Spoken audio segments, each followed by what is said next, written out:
जय हिंद साथियों, स्वागत है आप सभी का आपके अपने परिवार टॉपर्स विजन पर। तो जैसा कि आप सभी जानते हैं कि यूपी ट्रिपल एस सी द्वारा आईटी इंस्ट्रक्टर की जो डीबी होनी है उसका जो शेड्यूल है वो जारी कर दिया गया है। तो हमने उससे रिलेटेड एक वीडियो आपको कल अपने चैनल पर अपलोड किया था कि हमें कैसे चारों प्रपत्र को भरना है। तो उम्मीद है कि आपने उस वीडियो को देख लिया होगा, और यदि आपने उस वीडियो को नहीं देखा है तो वीडियो के डिस्क्रिप्शन में उस वीडियो का लिंक है, तो आप लिंक पर जाकर उस वीडियो को आप जरूर देख लीजिएगा। और प्रपत्र आपको भरने हैं तो सेम जैसे हमने आपको बताया सेम उसी प्रकार से आपको प्रपत्र को भरना है। प्रपत्र को भरने से रिलेटेड हम आपको एक वीडियो आपको पहले दे चुके हैं। उसमें यदि आपका कोई डाउट है तो आप हमें कमेंट करके पूछ लीजिएगा। और इस वीडियो में हम बात करने वाले हैं कि हमें आयोग में जब जाना है तो हमें क्या क्या लेकर जाना है और वहाँ पर क्या प्रोसेस डीबी की होती है। क्योंकि मैं यूपी ट्रिपल एस सी का डीबी करा चुका हूँ तो मुझे वहाँ का अनुभव है कि किस तरीके से हमें डीबी करानी होती है और हमें क्या क्या लेकर जाना पड़ता है।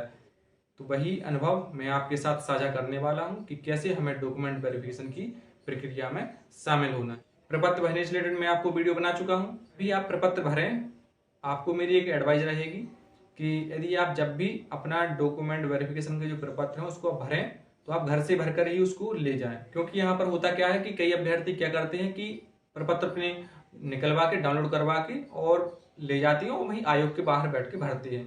तो अब ऐसा तो है नहीं कि हमें कुछ थोड़ा बहुत ही भरना है प्रपत्र में, हमें 4 प्रपत्र भरने हैं और फर्स्ट प्रपत्र में 3 पेज, सेकंड में 2 पेज, इस प्रकार से आप 7-8 पेज आपके हो जाते हैं। तो ऐसा तो है नहीं कि हम 5 मिनट में उसको भर लेंगे। तो आप उसको तसल्ली से घर पर भरिएगा, क्योंकि वहां पर जब आप भरते हैं तो जल्दीबाजी में हो सकता है कि आप उसको गलत कर दें, तो वहां पर गलती होने के आपके चांसेस बढ़ जाते हैं। तो मेरी आपको ये सलाह रहेगी कि आप जब भी प्रपत्र भरें आपको घर पर ही भरकर उसको ले जाएं। और एक सेट जब आप भरकर ले जाएं तो एक जो सेट आप अलग से बनाएंगे उसको आप खाली लेकर जाएं। खाली क्यों लेकर जाना है, तो क्या आयोग में ऐसा बोल रखा है कि एक खाली सेट भी लेकर आए?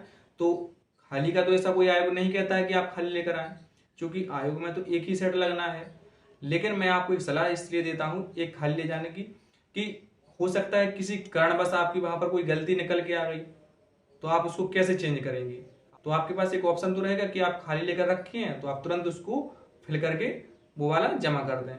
क्योंकि वहां पर ऐसा तो है नहीं कि जब जहां पर आयोग है वहां पर कोई फोटो कॉपी या जनसेवा केंद्र की दुकान हो, तो ऐसा कोई वहां पर है नहीं। वहां पर आयोग है जो गोमती नगर में, वो वहां पर बिल्कुल अलग ही आयोग है, वहां पर कोई भी मार्केट नहीं है। तो यही आपसे एक सलाह रहेगी कि आप जब भी प्रपत्र को भर के ले गए घर से भर के लेके जाएं, तसल्ली से घर पे बैठ के भरें। 1 घंटे का समय लग रहा है तो आप उसको 1.5 घंटे दें, लेकिन आप तसल्ली से भरें, कोई गलती ना करें, जल्दीबाजी में ना भरें। और एक सेट आप बना करके ले जाएं और एक आप खाली सेट लेकर जाएं प्रपत्र के। इसके अलावा आपको डॉक्यूमेंट्स क्या लेकर जाना है, तो डॉक्यूमेंट्स आपके जो आपकी हाईएस्ट क्वालिफिकेशन मांगी गई है उसको लेकर जाएं। उसका आप प्रमाण पत्र, जैसे कि मान लीजिए कि आपकी हाई स्कूल मांगी गई है हाईएस्ट क्वालिफिकेशन, तो आपका हाई स्कूल और हाई स्कूल का प्रमाण पत्र लेकर जाएं। और इसके अलावा जो आपका आईटीआई का अनुभव सर्टिफिकेट और आईटीआई मांगा गया तो उसको आप उसका डिप्लोमा भी आपको लेकर जाना पड़ेगा। तो जो भी आपकी क्वालिफिकेशंस मांगी गई थी उसका प्रमाण पत्र और मार्कशीट डिप्लोमा आपको लेकर जाना है। इसके अलावा यदि आप जनरल कैटेगरी से हैं तो आपका कास्ट सर्टिफिकेट तो होता नहीं है, और यदि आप ओबीसी एससी एसटी से हैं तो आपको कास्ट सर्टिफिकेट आपको ले जाना पड़ेगा, आपको अपना निवास लेकर जाना पड़ेगा। और क्या आपको कास्ट सर्टिफिकेट आपको ज़्यादा पुराना लेकर जाना है या नया बनवाना है? तो यदि आपका कास्ट सर्टिफिकेट और डोमिसाइल सर्टिफिकेट आपका 3 साल से पुराना है तो आप नया बनवा लें, और यदि इससे पुराना नहीं है तो आप उसको ही लगा सकते हैं। लेकिन आपको एक बात को ध्यान रखनी है कि आपका जो कास्ट सर्टिफिकेट और डोमिसाइल सर्टिफिकेट आप लगाएंगे उसमें डिजिटल साइन होना चाहिए। पहले क्या होता था कि लेखपाल द्वारा जाति प्रमाण पत्र और जो निवास प्रमाण पत्र द्वारा बना दिए जाते थे, चूंकि बनते तो अभी भी है, लेखपाल के द्वारा रिपोर्ट लगाई जाती है, लेकिन उस पर डिजिटल साइन होते हैं। तो आप उसको एक बार देख लीजिएगा। एक चीज आप इसको भी ध्यान रखिएगा कि जो आपके कास्ट सर्टिफिकेट और डोमिसाइल सर्टिफिकेट एक बार आप अपने वेबसाइट पर जाकर उसको चेक कर लीजिएगा कि वेबसाइट पर अपलोड हैं या नहीं है। ऐसा तो नहीं है कि आपके जो कास्ट सर्टिफिकेट और डोमिसाइल सर्टिफिकेट बने तो हैं, लेकिन हो सकता है कि आपके साइट पर ही अपलोड ना हो, तो आप उसको एक बार वेरीफाई कर लीजिएगा। अब वेरीफाई कैसे करना है, तो मैं इस वीडियो के डिस्क्रिप्शन में एक लिंक दे रहा हूँ, उस पर आप लिंक पर जाकर उसको आप वेरीफाई कर पाएंगे। तो कास्ट सर्टिफिकेट डोमिसाइल सर्टिफिकेट मैंने बता दिया और यहाँ पर आपके हाईएस्ट क्वालिफिकेशन बता दी। इसके अलावा जो आपका एडमिट कार्ड जो निकलेगा, एडमिट कार्ड आपका एग्जाम वाला नहीं लगेगा, यहाँ पर एक अलग से आपका एडमिट कार्ड निकलता है डॉक्यूमेंट वेरिफिकेशन का, तो आपको उसको लेकर जाना है। आप अपना एक आइडेंटिटी कार्ड लेकर जाएं जो जिसमें आपकी एक क्लियर फोटो लगी हो। आइडेंटिटी कार्ड जैसे कि आपका आधार कार्ड ले जा सकते हैं, आप पैन कार्ड ले जा सकते हैं, ड्राइविंग लाइसेंस ले जा सकते हैं, तो ये चीज़ें आपको लेकर जानी है। और इसके अलावा आप खाली सेट तो आपको लेकर जाना ही है, और आप ओरिजिनल डॉक्यूमेंट्स लेकर जाएं। हाई स्कूल का जो आपका ओरिजिनल डॉक्यूमेंट्स है, ITI का जो आपका ओरिजिनल डॉक्यूमेंट्स है, तो आप यहाँ पर क्या करना कि आप 2 फाइल को बना लेना, एक में आप ओरिजिनल डॉक्यूमेंट्स को रखना और एक में आप अपने फोटो कॉपी हैं उनको आपको रखना है, जिसमें आपके प्रपत्र रखेंगे और जो आपकी क्वालिफिकेशन मांगी गई हैं उनकी फोटो कॉपी आप उसमें रखेंगे। 2 आपको सेट बनाकर ले जाना है, एक आपका ओरिजिनल का होगा, एक आपका फोटो कॉपी का होगा। तो लेकिन आपका वहाँ पर ओरिजिनल तो जमा होता नहीं है, आपका फोटो कॉपी ही जमा होगा, लेकिन आपका जो ओरिजिनल है उसको आपको वेरीफाई किया जाएगा वहाँ पर। तो ये तो रही हमारे डॉक्यूमेंट्स की बात। और इसके अलावा यदि आपका फिर भी कोई डाउट है तो आप कमेंट करके पूछ लीजिएगा। अब हम बात करते हैं कि आयोग में हमें जब जाना है तो हमें कैसे वहाँ पर पहुँचना होता है और कैसे हमें प्रक्रिया में शामिल होना होता है। तो जब आप आयोग पहुँचेंगे तो मेरी आपको एक सलाह है कि आप क्या करना कि यदि मान लीजिए कि आपका 21 अगस्त को ही पहली शिफ्ट में ही आपका डॉक्यूमेंट वेरिफिकेशन है, तो आप कोशिश करना कि आप एक दिन पहले वहाँ पर लखनऊ पहुँच जाएं। एक दिन पहुँचने के लिए मैं क्यों कह रहा हूँ ऐसा, मैं इसलिए कह रहा हूँ कि आप एक दिन पहले जब वहाँ पर पहुँचेंगे तो वहाँ पर आप एक रूम ले लेना, रूम लेके आप रात भर अच्छे से नींद लेना। क्योंकि क्या होता है कुछ अभ्यर्थी रात में ही सफ़र करते हैं, अब सफ़र करेंगे तो वो जागेंगे ही। जब अभ्यर्थी जागते हैं तो उनकी आंखों में पेन होने लगता है। मैंने इस चीज़ को फील किया है, हो सकता है आपने इस चीज़ को फील किया हो। जब आप एग्जाम वगैरह देने जाते हैं, जब आप रात में जागते हैं तो आपकी आंखों में पेन होने लगता है, और जब पेन होता है तो आयोग में तो होना आपको बायोमेट्रिक जो आपकी आंखें स्कैन होती हैं उसको होना है, तो उसमें प्रॉब्लम आती है। तो आपको एक सलाह रहेगी कि आप एक दिन पहले पहुंचें, वहां पर एक अच्छे से रूम ले लें और आप रात में अच्छे से नींद लें, ताकि आपको आंखों में पेन ना हो। क्योंकि पेन होगा तो फिर आपका बायोमेट्रिक में प्रॉब्लम होगी। तो आप इस चीज़ को नोटिस करिएगा और इस चीज़ को आपको मानिएगा, फिर आपकी मर्जी है आप क्या करना चाहते हैं। और इसके अलावा जब आप लखनऊ पहुंचेंगे तो लखनऊ पहुंचने के बाद जैसे कि मान लीजिएगा 10 बजे से आपका डॉक्यूमेंट वेरिफिकेशन है, तो कोशिश करना कि आप 7, साढ़े 7, 8 बजे तक आप हर हालत में आयोग पहुंच जाएं। हर हालत में आप पहुंचेंगे, वहां पर पहुंचेंगे तो आपको कई सारे अभ्यर्थी मिल जाएंगे आपके जैसे ही, तो वहां पर आप डिस्कस कर सकते हैं। बाकी डिस्कस करने की कोई ज़रूरत नहीं है, मैं आपको यहाँ पर काफ़ी चीज़ें बता के चल रहा हूँ। प्रपत्र आपको घर से भर के लेकर जाना है, और जब एंट्री इसकी होने लगती है 10 बजे से आपका डॉक्यूमेंट वेरिफिकेशन है तो 9:30 से इसकी एंट्री होने लगती है। जब आपकी एंट्री होगी तो आप जैसे ही आयोग के अंदर जाएंगे तो वहां पर स्लिप लगी रहती है दीवार पर, तो आप अपना फ्लोर देख लीजिएगा कि आपका किस फ्लोर पर आपका डॉक्यूमेंट वेरिफिकेशन होना है, 3rd फ्लोर पर होना है या 2nd फ्लोर पर होना है या 1st फ्लोर पर, तो ऐसे करके आप देख लीजिएगा। जैसे आप देखेंगे तो वहां पर अपना मान लीजिए कि आपका 3rd फ्लोर पर है, तो आप 3rd फ्लोर पर तो आप 3rd फ्लोर पर पहुंचेंगे। पहुंचने के बाद आप क्या करिएगा, वहां पर बैठे रहते हैं सिक्योरिटी गार्ड, तो आप उनको अपना एडमिट कार्ड दिखाएंगे, अपना आधार कार्ड दिखाएंगे, तो वहां पर आपको एंट्री दे देंगे। एंट्री देने के बाद आप अंदर जब जाएंगे तो आपको वहां पर कुर्सी और टेबल होती है, तो आप वहां पर बैठिएगा। शोर आपको बिल्कुल नहीं करना है, वरना जो अधिकारी होते हैं वहां के जो LDA UDA हैं जो आपको डॉक्यूमेंट वेरिफिकेशन कराते हैं, तो वहां पर आपको डांट देते हैं। हो सकता है आपने कुछ ऐसी गलती कर दी कि आपको डॉक्यूमेंट वेरिफिकेशन ही ना करने दिया जाए, आपको भगा दिया जाए, तो आपको ऐसी गलती नहीं करनी है। आप एक गवर्नमेंट जॉब में जाने वाले, आप इस चीज़ को समझते हैं, आप सिंसियर अभ्यर्थी हैं, तो आप इस चीज़ को मानिएगा और आप वहाँ पर पहुँचेंगे। तो जब वहाँ पर आप पहुँचते हैं तो आपको क्या करते हैं कि आपको फॉर्म देते हैं, वहाँ पर फॉर्म देंगे, तो आपको उसको फॉर्म खुद से नहीं भरना है।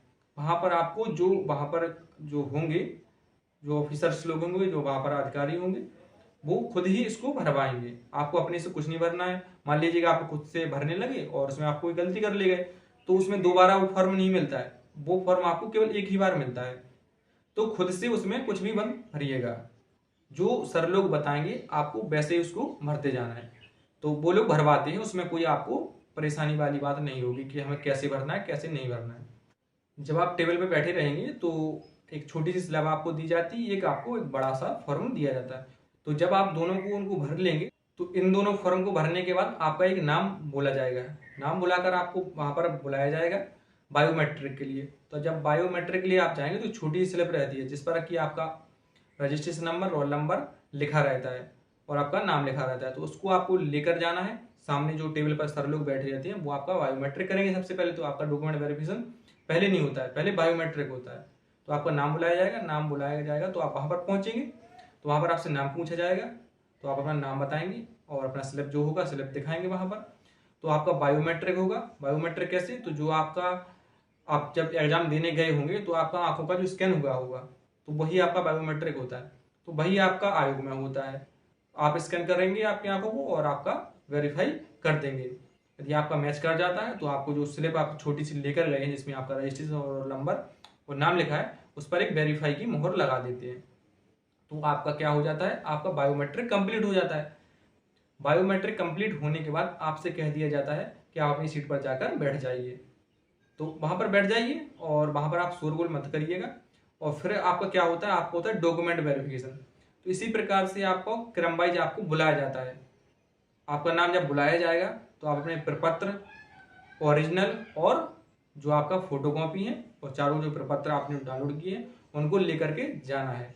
तो आपके जो ओरिजिनल और फोटोकॉपी और जो आपके प्रपत्र हैं उनको आप 2 सेट अपने बनाए होंगे। मैंने आपको जो पहले बताया कि आप 2 फाइल बना कर ले जाएंगे, एक में ओरिजिनल, एक में आपने फोटोकॉपी और प्रपत्र। तो इस प्रकार से आप दोनों फाइल को लेकर जाएंगे और सामने आप सर बैठेंगे तो टेबल पर बैठेंगे और टेबल पर बैठने के बाद अपना ओरिजिनल डॉक्यूमेंट्स और अपने जो फोटोकॉपी है और जो आपके प्रपत्र हैं उसको आप दिखाएंगे। तो यहाँ पर कुछ अभ्यर्थियों को जो डाउट बनेगा कि हम उनको कैसे क्रम में लगाएं, हमें हाई स्कूल मार्कशीट ऊपर रखना है या डिप्लोमा ऊपर रखना है या हमें चारों प्रपत्र को ऊपर रखना है। तो आप इस बारे में चिंतित मत होइएगा। वहां पर आपको जो दीवार होती है, दीवार पर आपको स्लिप लगी रहती है कि आपको किस क्रम में आपको डॉक्यूमेंट्स को लगाना है। तो आप बिल्कुल परेशान मत रहिएगा। वहां पर स्लिप लगी होगी, वहां पर आप देख लीजिए कि हमें किस क्रम में, किस ऑर्डर में हमें आप प्रपत्र को और अपने डॉक्यूमेंट्स को लगाना है। तो आप लगा लीजिएगा।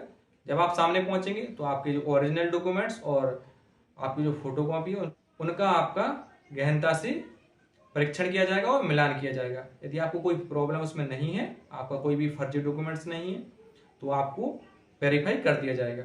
और यहाँ पर एक बात आप और भी ध्यान रखिएगा कि यदि आपका मार्कशीट में खुद के नाम में यदि कोई प्रॉब्लम है, नाम में यदि कोई मिस्टेक है तो हो सकता है आपको प्रॉब्लम हो जाए। और यदि पिताजी या माताजी के नाम में कोई प्रॉब्लम है तो आप उसका एफिडेविट आप लगा सकते हैं।